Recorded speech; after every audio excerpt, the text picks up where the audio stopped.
Well, hello boys and girls. We are just about out of our bread, so that means it's time to get our sourdough starter activated so that we can bake bread tomorrow. This is my sourdough starter, and as you can see, she's not active and she's not bubbly. So that means it's time to feed her. To feed her, I use a 2-1-1 ratio, 2 parts flour, 1 part sourdough, 1 part water. I'm not as fancy or particular as other people.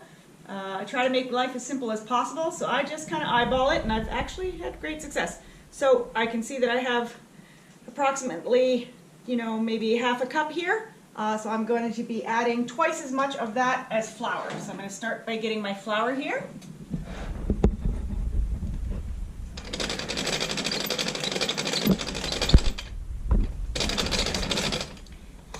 Okay, and I'm going to get that in there.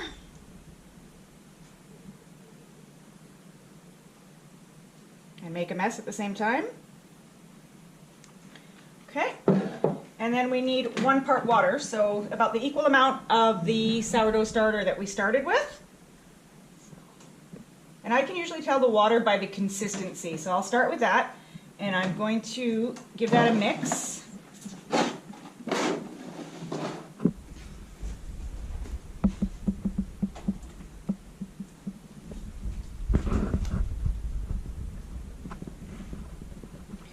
And I'm looking for like that thick pancake, muffin mix kind of consistency. And I'll show you what it looks like, because that's about what I'm looking for. Let me get my spoon out of the way so you can get a better view. Okay, so that's pretty much all it is to feed the sourdough starter.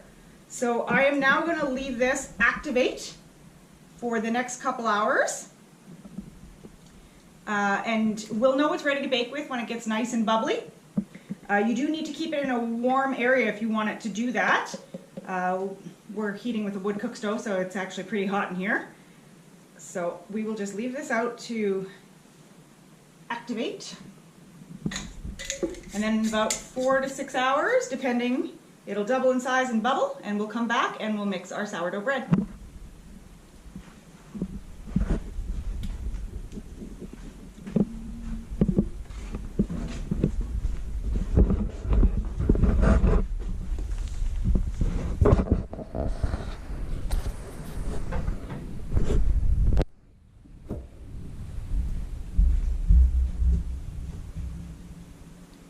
Okay, it's now the next day, and we have our sourdough starter active, bubbly, and ready to bake with. You can see all of the bubbles indicating that she's well fed and active, and now we're going to be making a sourdough loaf. Okay, let's get started. When baking with sourdough, it's important to weigh your ingredients as opposed to measuring them. So I'm going to start by setting my scale to 0 after I place the bowl. And then we will begin. Okay, first up is 100 grams of active bubbly starter.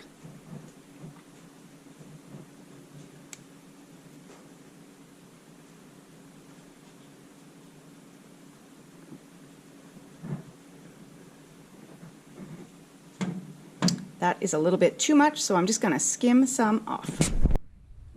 Okay, now that we have 100 grams of active starter, we are going to add 380 grams of warm water.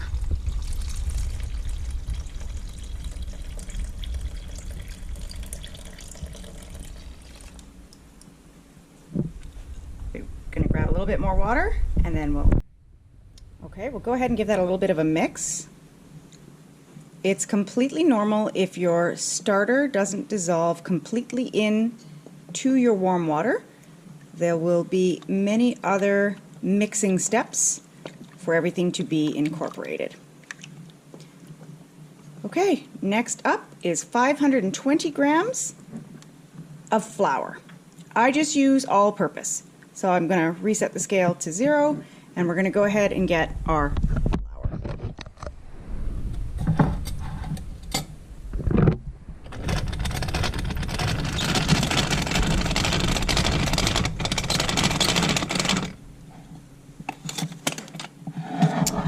Let's get this in the bowl.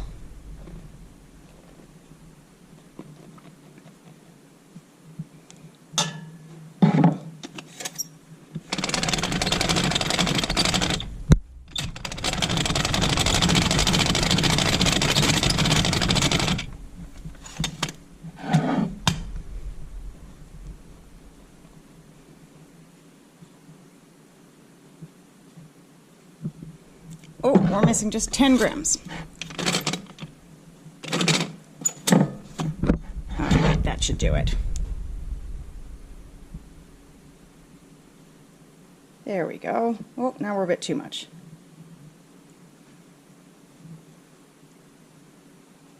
That'll be fine. Okay, next is 12 grams of salt.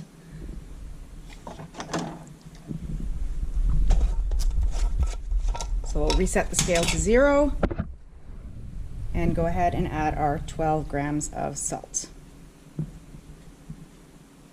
Perfect. Okay. Next up, we're going to give this a mix.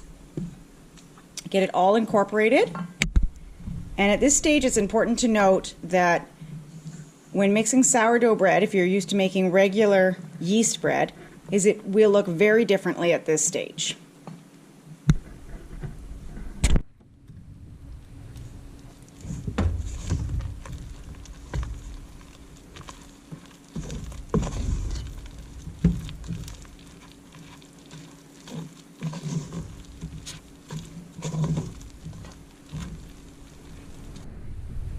We now have the dough all incorporated.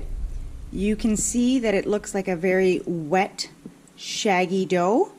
At this stage, it's not going to come together or hold, but over the next 4 hours, we are going to do a series of stretch and folds, and that will help bring texture to the dough and help it form. So we're now going to leave the dough to rest for 30 minutes and then come back for the first of 4 series of stretch and folds.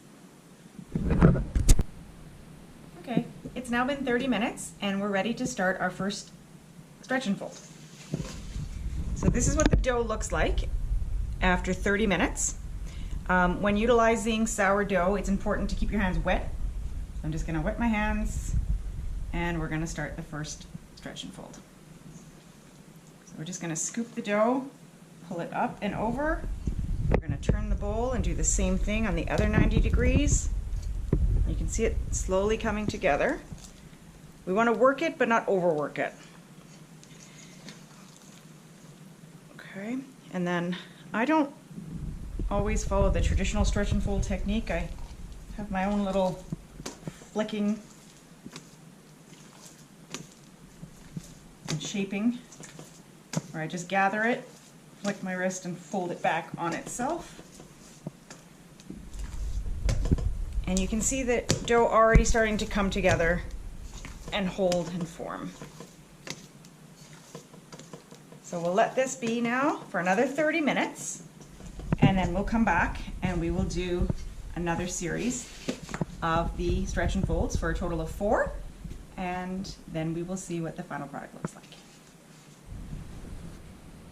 Okay, so another 30 minutes has passed. It's been 1 hour since we've mixed the dough, and we're going to do another set of the stretch and folds. You can see what the dough looks like at this time before we start. I'm going to wet my hands, and we will begin the stretch and dough process. Lift up and fold over, turn the bowl, and do the same thing on the other side. Lift up, turn over, and then we'll go from the other angle. Same thing.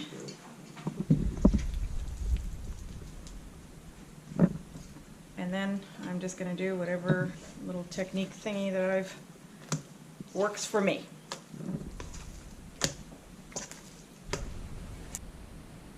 And of course, like everything we do, we always have our trusty Bigsby here with us.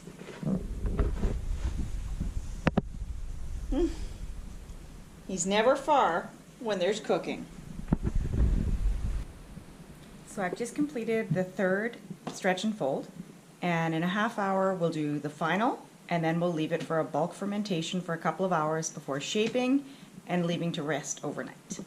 So this is what it looks like at the end of the third stretch and fold. Okay, we've now completed the series of stretch and folds, and this is what the dough looks like right now. What we're going to do now is we are going to shape it and place it into the linen-lined bassinet for it to continue to bulk ferment or rest overnight before baking.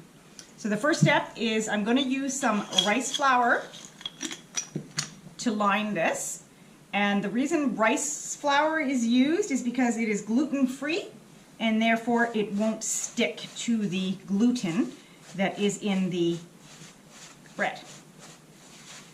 So now that that's lined and ready, we'll get the dough. I'm going to just put a little bit down as well on my work surface here. Okay, and I'm going to start with my wet hands, and I'm going to scoop this out of the bowl.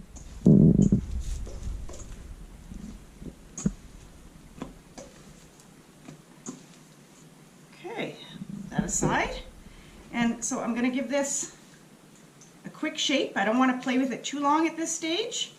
So I'm just going to roll it, turn it over, roll it, turn it over, roll it, one more time, and turn it over. Now I've got a nice ball. Use my bench scraper, scoop her up. Let's get her inside of there. Perfect. And that is where she'll rest overnight. And in the morning we'll come back and we'll bake her.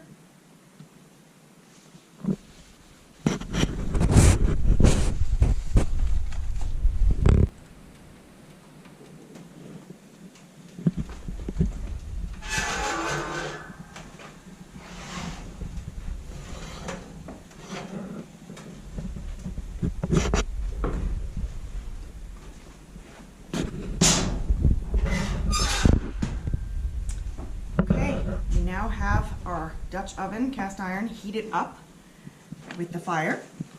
We have our bread dough that we've left in the bassinet overnight. And now we are going to shape and bake. So I'm just going to flip her out of here. There we go. Give her a little rough shaping.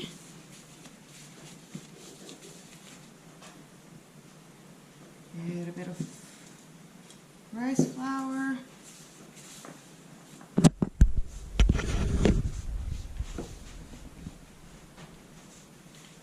We're going to score her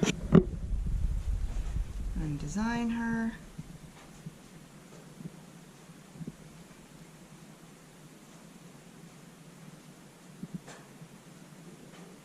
Okay, now we're going to use a bench scraper and we're going to get her into that hot pot carefully. Ish.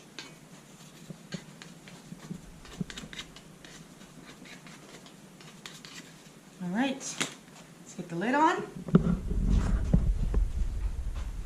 We're going to pop her in there for about a half hour, lid on, and then we'll take a peek and she'll bake for another 10 minutes without the lid on.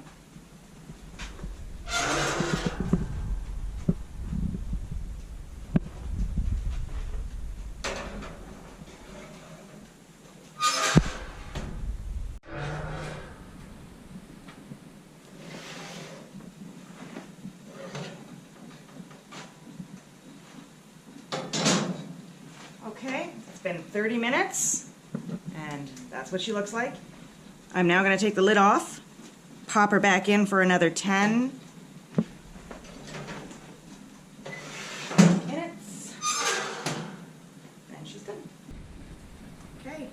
15 minutes have passed, and we'll take a peek. And she's done. So she's really hot, so I'm just gonna get her up down here. And that's what she looks like. I'm now going to get her out of there.